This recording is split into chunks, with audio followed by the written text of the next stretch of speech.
Hello and welcome to our first episode of Ounces Over Pounds. My name is Garrett Hollembeak, infection prevention contributor to Transmission Control. Today we are interviewing Allie Piatkowski, a senior public health consultant with the Moxley Group, and to discuss change makers and thought leaders in public health. So, as the expression goes, an ounce of prevention is worth a pound of cure. And so we're here to learn more about people who are making that difference. Allie, could we have you introduce yourself and tell us a little bit about your background? Yeah, absolutely. Thank you, Garrett. I'm excited to be here. So my name's Alexandra or Allie Piatkowski. I am a senior public health consultant with Moxley Public Health. So we are a small public health consulting organization. We focus pretty much exclusively on community health assessments or community health needs assessments and implementation strategies and improvement plans, mostly working with hospitals and health departments across the states, although we do a little bit of international work and are always expanding that as well. We have a volunteer project we're working on in Jamaica right now, and also working with a client now in Canada as well. So absolutely love the work that I do there. I've worked in a number of different areas of public health and healthcare, mostly in Canada. So I'm actually from Canada. I live in Toronto, Canada. So worked at different levels of public health and health system here, and then transitioned into public health consulting about year and a half ago. I have a Bachelor of Science in Health Sciences from the University of Waterloo, and then a Master's of Public Health, specialized in epidemiology from the University of Toronto. So definitely love epidemiology and data. Obviously relates to the infection prevention aspect, but then have lots of different areas of interest in public health as well, and have kind of worked in different areas like epidemiology and evaluation, some project management too, and have my project management certification. So yeah, I'm really excited to talk to you, Garrett, about all these different areas. And like you were saying, I love the title of the podcast too. The ounces over pounds is a perfect title for public health, and our focus on prevention. Well, we appreciate that. We're excited too. One of the things that stuck out when we reached out to you for an interview was your ongoing work with project management and community health. A lot of our audience are in a clinical setting, infection preventionists working in a hospital, or um, but that the patient comes in from the community, from the hospital for a few days, and then they're out back into the community. And so the community health element is maybe an undervalued, I'll say, part of the patient care continuum. So when you ask kids, especially when they're young, what do you want to be when you grow up? Public health, community health is not usually the first thing that they say. So what got you into public health? What made that an appealing career for you? Yeah, I honestly think that's a very common story in public health. No one or fewer people probably set out to do public health in the first place. When you're young, you hear about kind of the main job titles. Even if you're Big interested four. in healthcare, you think, okay, I'm interested in healthcare or health, like I'll be a doctor or a nurse or something like that. And Mhm. you don't necessarily see beyond that. So for me, I knew I was interested in health from a very young age.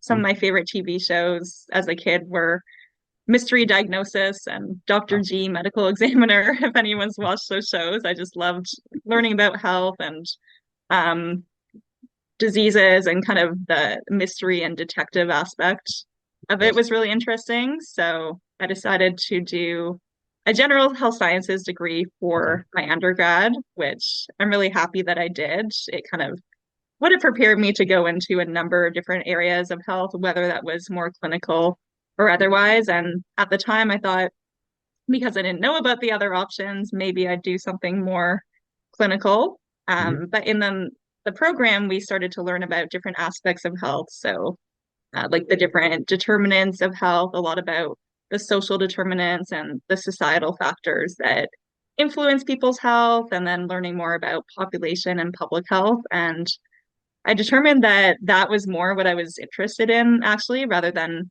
like the individual approach. I was more interested in kind of the big picture population level side of Right. things. So that started to guide me a bit more towards public health. I was in a co-op program where I was able to get some work experience at different organizations, which was great. And that allowed me to get to know like some of the key players in the Mhm. healthcare system and public health, like working for big government organizations and things like that. So all that to say, as it kind of led me to deciding to pursue my master's of public health and then just gaining more in-depth knowledge about public health. And I decided to pursue epidemiology as well because I always loved the data side of things and just collecting different sources of data and understanding different sources of data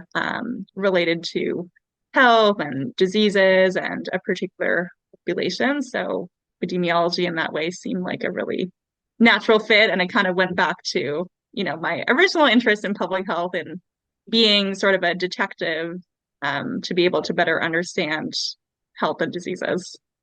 Why that investigative piece is so important because a lot of people don't realize, like, when you're observing something novel when it comes into the hospital, there's a whole other half of the equation where somebody like yourself is looking into how far is this spread? What's the source? How are people being impacted? I want to dig a little bit more into the social determinants of health because I know from the clinical side, um, they do a phenomenal job in the hospital setting, but then you have patients who go out and we've seen it, maybe they're going back into a home that things are not well cared for. They may have water issues, they may have infrastructure issues in their home. You may be going back into a community housing situation where other people are also dealing with health issues. So where Mhm. have you seen in your current role the biggest impact of those social determinants? Yeah, that's a great question. I mean, probably everywhere. It's I think it's hard to necessarily pinpoint one particular area where they play the biggest role because they honestly play a role in everything to do with health. And uh, I think they're important for anyone working in whether it's healthcare or public health to consider. There's not really a situation or an environment where social determinants don't play a role. But in our work on community health assessments and improvement plans, for anyone who maybe isn't as familiar with those terms, they're Mhm. basically exactly what they sound like. Assessing the health of a community through collecting different sources of data to better understand that community and what the current situation related to health is. So we'll collect lots of different data sources, and a lot of those are related directly to the social determinants of health. So that includes things like income and education and childhood experiences. Um, it includes employment, the general economic stability of a Mhm. community. All these things really impact people's health. Yeah. And so they're really important to assess during that community health assessment process. They can impact people's health on their own. I think you brought up a really good example of housing that can have a huge impact on people's health in terms of having a stable place to live, the stress it can cause to not have a stable place to live, the direct physical environment of the housing, and if it's safe, if there are poor environmental conditions in terms of exposure to mold and lead and environmental pests and things like that. Um, and then those can link to other factors as well. So it's like the social determinants by themselves, but then also linking to other health factors like people's ability to participate in healthy behaviors like Hmm. eating well and exercising, and if you're smoking or not, Right. your ability and the way that you access healthcare and social services. It's really hard to just consider any of these factors by themselves because they're all interrelated. So um, we try to consider them at all steps The of whole picture the of it. assessment process. And one thing that we really try to do is identify what's called health inequities or health disparities. So differences in health outcomes between different populations in the community. So whether that's related to your income or your race or your age or your gender, unfortunately, Mhm. um, people from different groups don't experience equal or fair outcomes. So that's really important to look at as we do these health assessments to, who's being most affected by the different health needs that we're looking at. And only then can we develop a really good plan that actually works to support the people who need help the most Right. and are being most affected by different health needs. Yeah, it's a targeted approach, it sounds like. So you're looking at what the problem is, and then I'm assuming pairing that up with some recommendations. Exactly. Exactly. So I know one of the things that the Moxley Group in particular does is these community health needs assessments. And so is that the tool or the mechanism that you're using to evaluate a community, like a report card, or what does that process look like for you and your group? Yeah, exactly. And there's so many different names for these types Mhm. of assessments, and all the terminology can get really confusing, and it can depend on if it's health department that's doing it or a hospital. Mm. So if it's a health department, it's called a community health assessment. If it's a hospital, it's a community health needs assessment. And there's different um, bodies that have different requirements for these types of assessments. So hospitals under the IRS, they're required to do them every 3 years. And then health departments, if they want to have accreditation through the Public Health Accreditation Board, they need to do them at least every 5 years, and they have their own requirements. But yeah, it's a similar process regardless. So the most important thing really is engaging with the community. It should be a really community driven and community engaged process. So collecting data in collaboration with the community and listening to the community. The first thing we always do is to collect existing data on the community, or we also call that secondary data. So from all these types of existing data sources like the census and different surveillance systems and existing surveys and things like that. So kind of get that statistical data to understand the community. But then, Right. like I said, also directly collecting data from the community, and we call that primary or new data.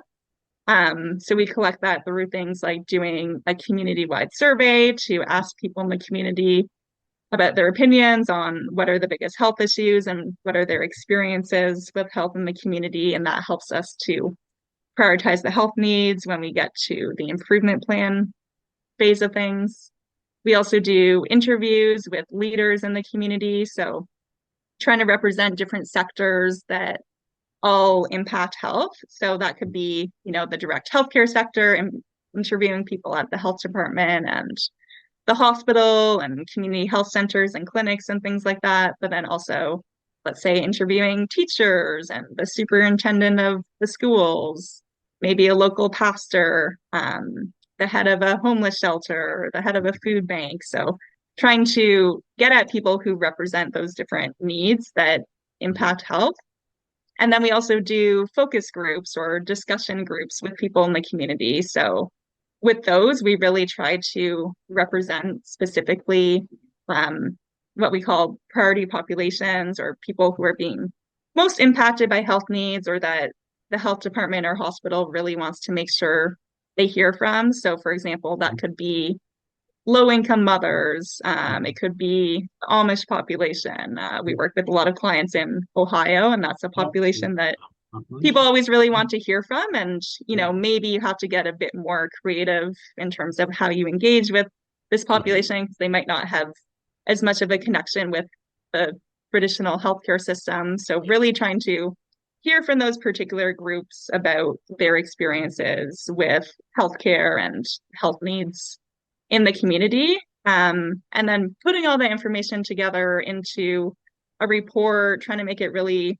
interesting and easily understandable. We do a lot of data visualization and things like that. And, getting a lot of feedback from the hospitals and health departments that we're working with and the community, to make sure it's accurate and, useful to them. And I think I'll stop there for now, but that's basically kind of the assessment process, and then the Okay. improvement planning process based on that assessment is what's next. Boy, that's fascinating. And I think so much more in depth than we think of when it's a needs assessment.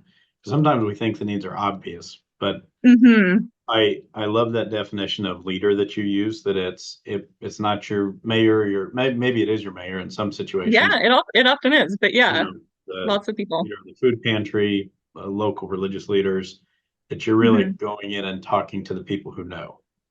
Mm-hmm. Sometimes public Exactly. health, I think people think of it like you're looking at numbers and data points on a screen, and that's certainly part of it, but it's very neat to hear that you guys are in the community, that you're engaging one-on-one with people. And I Mm-hmm. wanted to ask if you can share maybe an experience that you've had where you've done a community assessment, you've evaluated needs, and then you've been able to see that change come through on the other side. Yeah, that's a great question. And that's perfect because that gets into the next phase, which is honestly the most important part. Like the assessment is incredibly important and we couldn't do the improvement planning without it.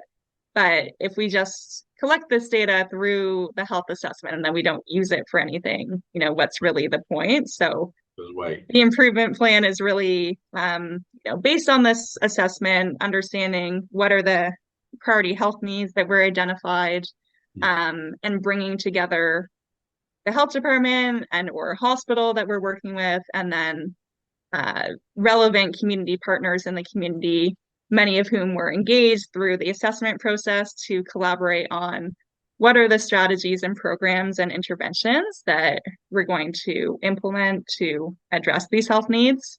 And it might be, here's some things that we're already doing, understanding like what are the existing assets in the community and things that are already going on and how can we build on those, but also what are the new things that we want to implement. And that's really one of those important parts is just getting all those people together. And sometimes it's a matter of, okay, actually maybe this organization or this person is working on this program that we didn't even know about just because we hadn't necessarily connected on it before and we didn't Just know it siloed. was going on in the community. So sometimes it's just a matter of um, making that connection and raising awareness that something is going on and raising more awareness with the community.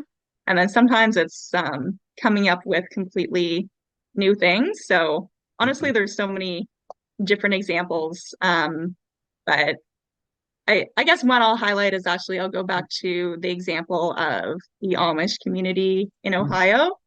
Um, so we had the opportunity, it was great to our CEO, Stephanie Moxley, she was able to go to participate in a health fair that was happening with the Amish community on an Amish farm.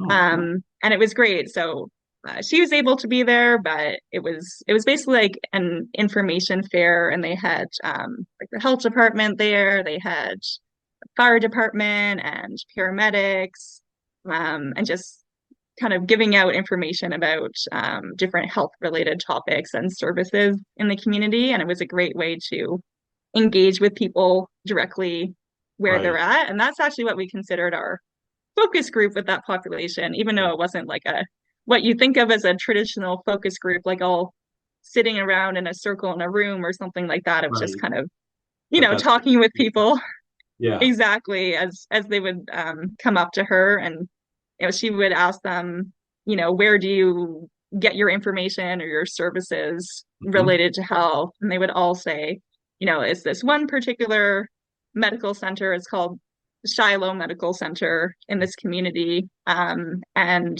the people there they really trust the medical center. They really trust like the nurse practitioner who's the head of it. And they're like, Okay. yeah, that's where we go That's for our their health go-to. services and Okay. our health information. So our recommendation based on that was really simple, instead of trying to reinvent the wheel and like create some sort of new intervention to engage with that community, really just to work based on what's already working. Like the people already trust this organization and individual. So, share information through that organization. And let's say if the health department wants to set up a screening program, like take it right to that organization. If they Right. have like a mobile screening bus that they use, like go park it in the parking lot of Right. that medical center and, just kind of bring the services to the people Right. in the method and the location that's already working for them. So that was, sometimes the interventions can be what seems to be pretty simple, but they can make Right. a big impact. So that was really positive to see. That's such a phenomenal example because there you guys are working in a system that people already have trust in. You're not bringing Mm-hmm. in, totally kind of foreign sources or new interventions. We've done our research. We know there's trust here, and we're going to work within that system of trust. I think that's pretty phenomenal. Yeah, exactly. Um, and just as we close out here a little bit, wanted to ask you, what trends are you seeing in public health that people should be aware of? And then kind of a part B to that is, what's a tool or a resource that every public health leader should have in their toolkit as they work in these communities? Mm-hmm. It's a good question. I guess the one that comes to mind that most directly relates to the second part of the question in terms of tools is just being creative with data, I think, in terms of how we collect it and how we display it and use it. Like you were talking about before, I think traditionally in public health, we think of like these very traditional data sources in terms of looking at numbers on a screen. But I think um, the importance of community engagement and talking directly with people is becoming more and more emphasized. So that's something that I think is really encouraging. And I think, those types of data don't have to be in silos. They can really Right. work together to support each other. We can have the quantitative data of, this proportion of people have diabetes in the community together with a quote or a story from someone who's actually affected by that health issue that can help to bring those numbers to life. Right. And I think, yeah, we're getting more creative in terms of how we visualize and share that information to, infographics are a big Okay. trend. I think they can be a great way of communicating data in a creative and interesting way. And that's something that our team is always trying to innovate and improve on too.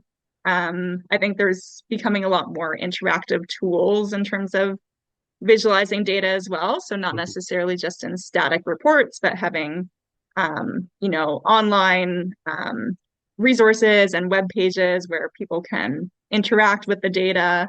Right. Maybe there's like an interactive map or interactive graph where people can look at maybe the overall statistic of diabetes in the community, but maybe they want to break that down by age or gender or race or something like that. And they can play with the data a little bit by themselves. And that's a great way, I think, for organizations like hospitals or health departments or others to continue that engagement with the community as well. So after you collected the data, you're also continuing to engage with the community and share the data that you've collected back with them and get people's input and make it an ongoing community engagement process Right. instead of something that's just a one-time thing, which I think sometimes happens and can be Yeah. problematic because people want to Yeah. see, what data did you collect and what's actually being done with it, and also sharing back, what are the strategies that they're doing to address the health needs and Mhm. what's been the impact so far. You need that dialogue feedback where it's a two-way conversation. And that visual data, the infographics, the elements, that's a part of what you guys do at Moxley Group, correct? That you guys are making that data more, I'll just say digestible for people. Exactly. That's great. Exactly. Yeah, we strive to not have boring reports and, have Right. reports that people want to read.